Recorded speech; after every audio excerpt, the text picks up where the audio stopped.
எடப்பாடி பழனிசாமிக்கு கட்சி தான் முக்கியம், ஆட்சி முக்கியம் இல்லை. அவங்க ஆள்லயே ஒரு ஆள் குருமூர்த்தி, அவரே அதை சொல்றாரு. அவங்க ஆள்ல ஒரு ஆள் இல்லை, அவர் ஐயரே ஒரு கவுண்டர் இல்லை. குருமூர்த்தியை தமிழ்நாட்டில் எவனுமே மதிக்கவே மாட்டாங்க. காது குடையில குச்சி மாதிரி கூட எடுத்து யூஸ் பண்ணுவாங்க. பாஜகக்குள்ளாரையுமே எடப்பாடி பழனிசாமி மேல ஒரு அதிருப்தி இருக்குன்னு எடுத்துக்கலாமா சார்? எடப்பாடியை பார்த்தா யாருக்குமே எரும மாட்டு கூட பிடிக்காது.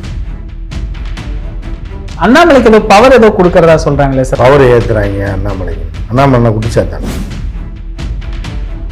இப்போ செங்கோட்டையன் வெளியே போனது அவங்களுக்கு பெரிய அடிதானா சார்? கட்டணம் அடித்தா கூட ஏற்றுக்குவாங்க, செருப்பால் அடித்தா அவமானமாக பார்ப்பாங்க. அதுதான் அதுக்குள்ள வித்தியாசம்.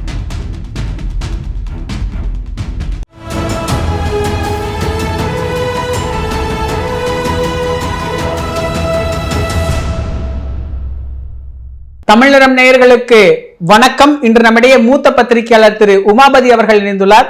சார் வணக்கம் சார். சார், ஓபிஎஸ் அமித்ஷா சந்திப்பு, நம்ம கடந்த நேர்காணலில் கூட அவரோட டெட்லைன் பற்றி எல்லாம் பேசிட்டு போயிருந்தோம். இவர் போய் சந்திச்சு வந்திருக்கிறாரு. சந்திச்சு வந்துட்டு முதல்ல டெல்லியில் என்ன பேசுனீங்கன்னு ஒரு பேட்டி கேட்கும்போது நாங்கள் அரசியலை பற்றி பேசினோம், தமிழக அரசியல் பேசணுன்னாரு. நேற்று ஜெயலலிதா நினைவிடத்தில் என்ன சொன்னார் அப்படின்னா, அதிமுகவை ஒருங்கிணைக்கிறதுக்காக நான் பேசினேன் அப்படின்னு சொல்கிறாரு.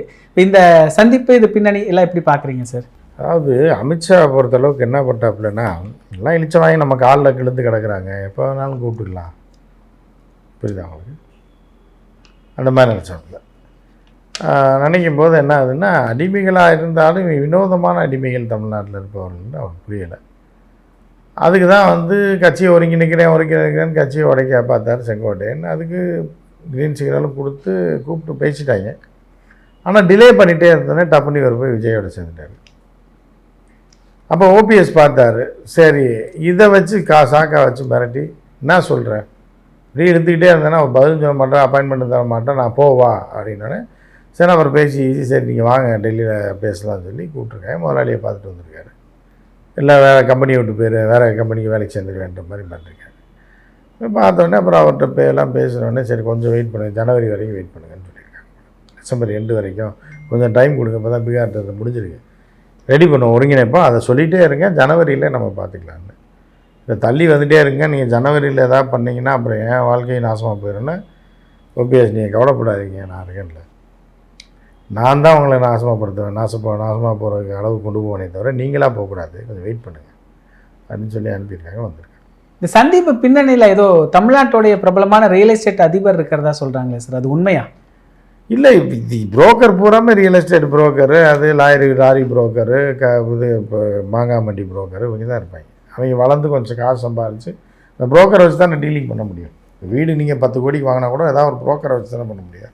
அது மாதிரி இங்கே நிறையா புரோக்கர் இருக்காங்க, இங்கே இருக்காங்க, ஆந்திராவில் இருக்காங்க. அந்த புரோக்கர்கள் நேராக ஜிக்கு தொடர்பில் இருக்காங்க. அவங்க போய் சொல்லி அந்த புரோக்கர் கொஞ்சம் பணம் தரேன்றாட்டு ஏதாவது பண்ணி விடுங்க அப்படின்னு. சரி ரைட் ஓகே. ஏன்னா ஏற்கனவே உங்களை சந்திச்சா பாக்கியம்னு சொன்னார், அப்போல்லாம் அப்பாயின்மெண்ட் கிடைக்கல, இப்போ அப்பாயின்மெண்ட் கிடைக்குது அப்படின்னா மிரட்டி போகுது. அதாவது என்ன பண்ணுறேன், நானும் போயிடுவேன் அப்படிங்கும்போது புரியுதா. இப்போ ஒரு இது இருக்கும், ஒரு குடும்பத்தில் ஒரு மனைவி கணவன்லாம் நல்லா வாழ்ந்துக்கிட்டு இருப்பாங்க, ஒரு ஆயாவும் வீட்டில் இருக்கும். அப்போ அந்த ஆயாவை மதிக்கவே மாட்டாங்க. திடீர்னு பொண்டாட்டி செத்து போயிடும் ஒரு 60 வயசில், அது அவருக்கு 60 வயசாக இருக்கும். திடீர்னு பார்த்தா அந்த ஆயாவும் இல்லைன்னா இவர் செத்து போயிடுவார். ஏன்னா அதுக்கு சோறுகிற ஆக்கி போகிறதுக்கு அந்த ஆயானாலும் ஆக்கி போடும்ல. அப்போ தான் அந்த ஆயாவுக்கு திருப்பி முக்கியத்துவம் வரும் பொண்டாட்டி செத்ததுக்கப்புறம். சரி நல்ல வேலை இந்த ஆயாவுக்கு சாப்பாடு ஆக்கி போடுறதுக்கு இல்லை, நம்ம நிலைமை என்னன்னு. இப்போ அந்த மாதிரி நிலைமைங்க. இப்போ செங்கோட்டையனை கரெக்ட் பண்ணணும்னு பார்த்தேன். திடீர்னு அவர் போய் அந்த பக்கம் சேர்ந்தோடனே ஆயாவை பிடிச்சிட்டாங்க. திருப்பி கூப்பிடி ஆயாவும் போயிட போகுது சொல்லி கூப்பிட்ற மாதிரி இவரை ஓபிஎஸை கூப்பிட்டு பண்ணித்தரோம், கொஞ்சம் இருங்க. அப்போது அதிமுகவில் ஒருங்கிணைப்பு பற்றி ஓபிஎஸ் வலியுறுத்துறது அப்படிங்கிறது அமித்ஷாவுடைய உதவிதான். அமித்ஷா தான் இப்போ கூப்பிட்டு போயிருக்கிறாரா சார் ஓபிஎஸ்? ஆமாம், அவர் தானே ஆயாவை கூப்பிட்டுருக்காரு. அவருக்கு தானே இப்போ ஆள் இல்லை. இப்போ அவர் கூப்பிட்டு அதாவது இது இப்போ ரசத்தை வச்சு போடுமா, கண்ணு தெரிகிற அளவுக்கு சோத்தாக்கி போடுன்ற அளவுக்கு வச்சுருக்காரு. அந்த மாதிரி ஒரு ஆயா தான் அரசியல் ஆயா. யார்? ஓபிஎஸ். சரி இதுவும் போய் தொலைஞ்சிச்சுன்னா இருக்கிற யார் இதாகிறதுன்னு சொல்லி கூப்பிட்டு வச்சு. இது ஏற்கனவே இந்த செங்கோட்டையனை போய் பார்த்தது, இப்போ நீங்கள் சொன்ன மாதிரி அவர் தாவேக்கா போயிட்டார். இந்த ஓபிஎஸ் இவர் எப்படி சார், இவர் கணக்கு என்ன? இல்லை, இவருக்கு ஜனவரி மாதம் சொல்கிறேன், எனக்கு கொஞ்சம் வெயிட் பண்ணுங்கள் சொல்கிறோம், நான் இணைக்கலாம் விடுங்க. யாரை இணைக்க போகிறீங்க? இல்லை ஏடிஎம்கே இணைங்கன்னா பீஸாக போயிடுச்சு, எங்கிட்டு போய் இணைப்பீங்க அப்படின்ற மாதிரி இருக்காங்க. சார் அது ஒரு பக்கம் போயிட்டுருக்கு. அதுக்கப்புறம் அந்த அணியை வலுப்படுத்துறதுக்காக நாடிக்கட்டெலாம் கட்டிட்டு இப்போ தலைவர்லாம் வந்தாங்க. இன்றைக்கோ நாளைக்கோன்ற மாதிரி. யார் நம்ம பொண்ணைய, ஏன்னா வந்து இபிஎஸ்க்கு ஆதரவு தெரிவிச்சு அவங்க பூரா வயசானவங்க பூரா நின்று பேட்டி கொடுத்தாங்க. பாஜக டிஸ்ட்ரிபியூட்டர் ஒருத்தர் இருக்கார், முன்னால் சபாநாயகர், துணை சபாநாயகராக இருந்தார், தம்பித்துறை. அவங்கெல்லாம் சேர்ந்து நேற்று பேட்டி கொடுத்தாங்க. இதில் குருமூர்த்தி டெல்லியில் இருந்ததா சொல்கிறாங்களே சார், அவரு எப்படி? குருமூர்த்தியெல்லாம் ஞாபகம் வச்சு, குருமூர்த்தியை தமிழ்நாட்டில் எவனுமே மதிக்கவே மாட்டாங்க. குருமூர்த்தியை வந்து இது கூட மதிக்க மாட்டாங்க. இப்போது என்ன, இப்போது ரொம்ப கடைசியாக சொல்லணும்னா காது குடையிற குச்சி மாதிரி கூட எடுத்து யூஸ் பண்ண மாட்டாங்க. வெளியே பீலா விட்டுக்கிட்டு அங்கே ஹிந்தி பேப்பரு, ஹிந்தி டிவி வேண்டாம் பேட்டி அதை எவனும் பார்க்கவும் மாட்டாங்க. அமெரிக்காவில் கிளாஸ் எடுத்தேன் இவங்களா காசை கொடுத்து ஏதாவது ஒரு காலேஜில் போய் பேசுகிறது, அதை எடுத்து அமெரிக்காவில் நான் என்ன பேசினேன் தெரியுமான்னு அதை எவனுமே கவனிச்சிக்க மாட்டாங்க. இங்கே ஒரு 20 பிள்ளைங்களை கூப்பிட்டு வச்சு ஆற்றிருப்பாங்க.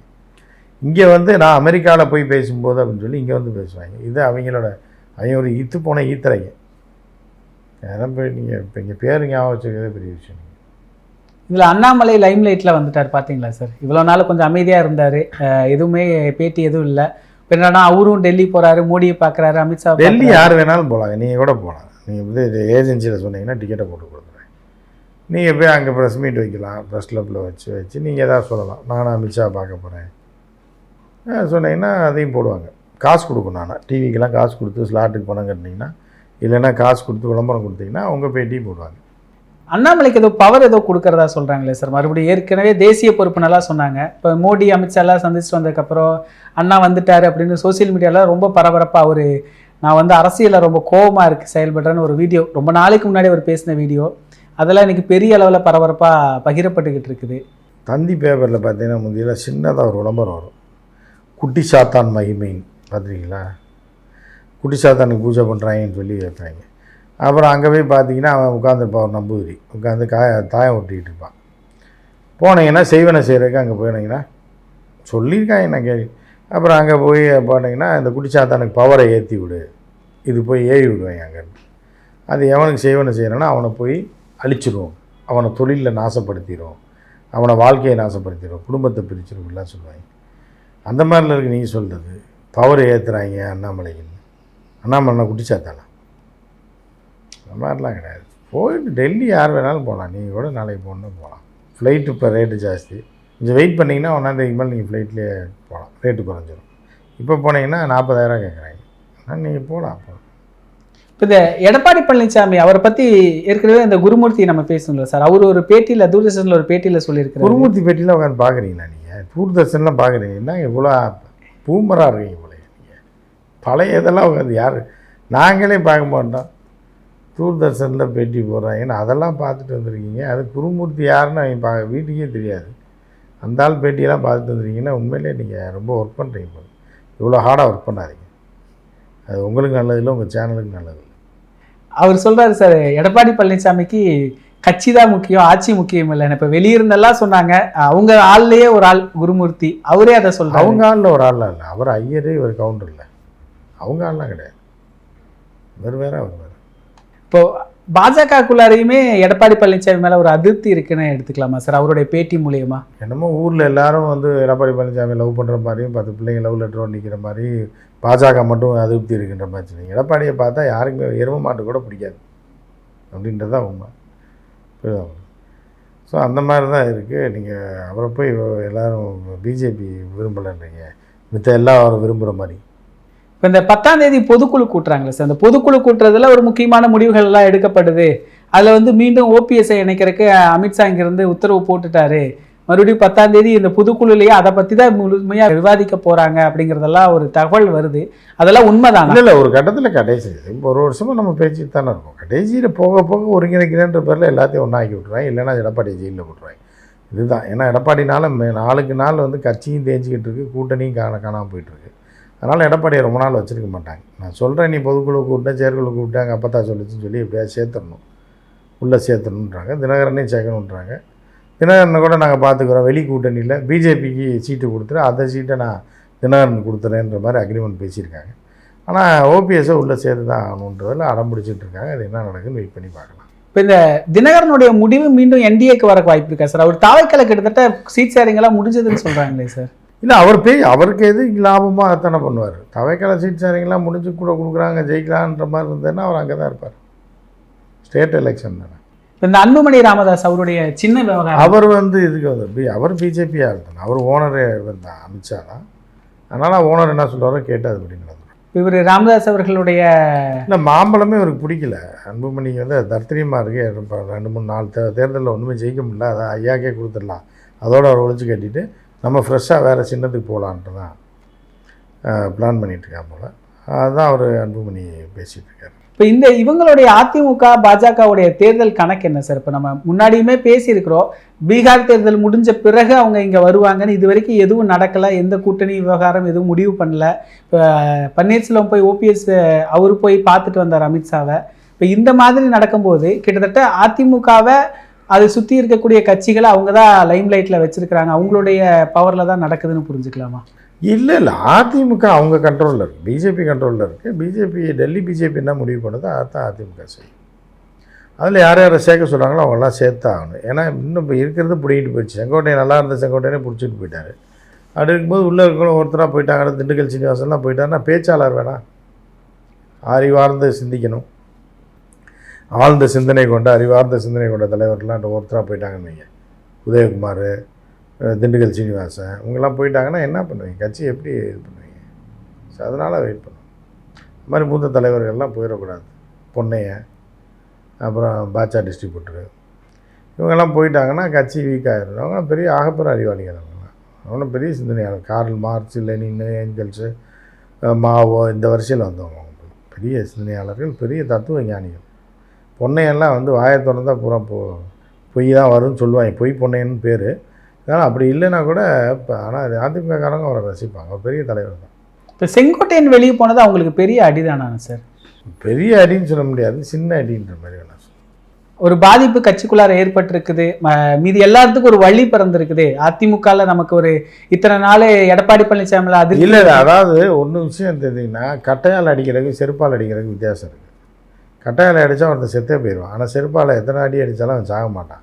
ஆனால் கட்டையால் அடித்தா கூட ஏற்றுக்குவாங்க, செருப்பால் அடித்தா அவமானமாக பார்ப்பாங்க. அதுதான் அதுக்குள்ளே வித்தியாசம். புரியுது அவங்களுக்கு? அடிதான், ஆனால் அது மரண அடி கிடையாது. புரியுதில்லை? உங்களுக்கு புரிஞ்சுக்கணும்னு நினைக்கிறேன். அக்கா இவங்களை அப்படி செருப்பு இருப்புன்னு நினச்சிடாங்க. உதாரணத்துக்கு சொல்கிறது பூரா நீங்கள் உதாரணமாக தான் எடுக்கணுமே தவிர அது மாதிரி தான். புரியுதா உங்களுக்கு? ஸோ அந்த மாதிரி இப்போ ரோட்டில் போகிற ஒருத்தர் ஒரு கட்டை எடுத்து அடிச்சிட்டிங்கன்னா ஐயோ சாரி நானா ஒத்துக்குவார். அதே ஒரு செருப்பால் திடீர்னு அடிச்சுட்டு ஐயோ சாரி நான் வேறு ஆள் நினச்சேன் அப்படின்னா அவங்கள விட்டுருவானா, அடித்து உங்களை குழந்தே விடும். ஏன்னா அது அவமான சின்னம். வலி இருக்காது, ஆனால் அவமானம் இருக்கும். அதில் வலி இருக்கும், அவமானம் இருக்காது. அந்த மாதிரி ஒரு லேசான அடி தான். நிகழ்கால அரசியல் குறித்து பல தகவல்களை பகிர்ந்து கொண்டதுக்கு நன்றிங்க சார்.